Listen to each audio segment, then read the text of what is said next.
This is a video in clinical medicine from the New England Journal of Medicine.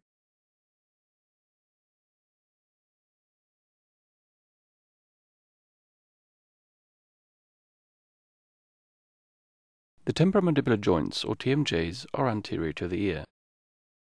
They are gangliomo-arthroidal joints which permit both rotational and sliding movement. The temporomandibular joints, which are on each side of the lower jaw, join the mandible to the viscerocranium and allow the mouth to open and close.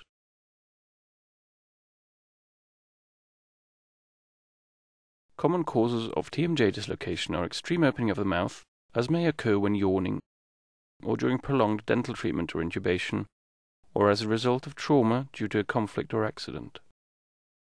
Patients with acute TMJ dislocation usually present to the emergency department, but may present to general medical or dental practices. Patients with bilateral TMJ dislocation have malocclusion, an open bite, and empty articular sockets. The empty sockets can be palpated as pretracheal hollowing. In cases of unilateral dislocation, the chin is shifted to the contralateral side. Dislocation occurs when the mouth is wide open and the condyle moves onto the articular eminence and slips forward, preventing the mouth from closing. The masticatory muscles tighten and hold the mandible in this new, aberrant position, which causes the muscles to contract further and lock the mandible in this painful position.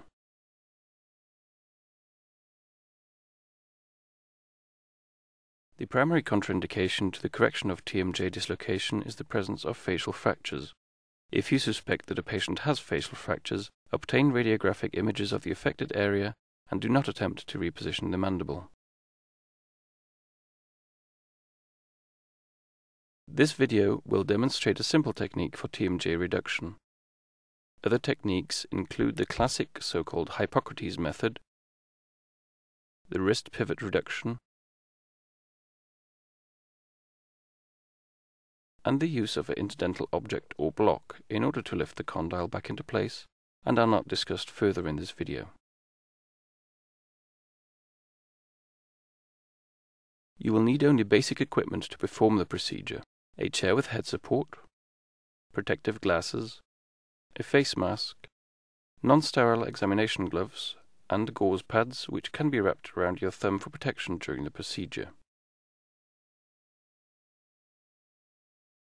Seat the patient on a chair that provides head support. Put on your glasses, face mask, examination gloves, and, if necessary, wrap a gauze pad around your thumb to shield it from the sharp cusps of the patient's teeth. The procedure does not usually require the use of muscle relaxants, sedatives, or general anesthetic agents, but these agents should be considered for patients who have severe pain or who are unable to follow instructions when you reposition the mandible. For instance, patients with cognitive dysfunction. Reposition the mandible one side at a time. Fix the patient's head between your body and your non-dominant hand. Place the thumb of your dominant hand in the retromolar area of the side of the jaw to be repositioned, and grip the mandible with the rest of your hand. This pose will allow you to verify the position of the condyle, which will serve as a reference point as you reposition the mandible. Apply gentle but increasing downward pressure. Gradually increase this force, sometimes for up to 5 minutes, until you feel the condyle move, then push dorsally very slightly until you feel the condyle slide into the glenoid fossa.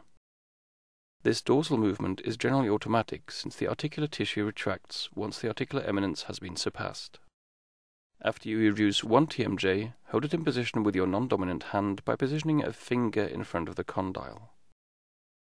Then reposition the other TMJ in the manner just described. Verify normal occlusion once you have repositioned the entire jaw.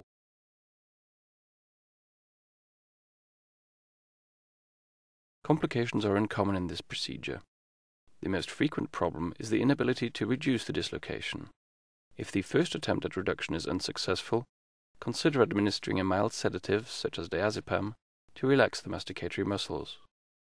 Another potential complication is a subcondylar fracture, which may occur if too much force is applied in a posterior direction during repositioning. The primary force should always be downwards. Because early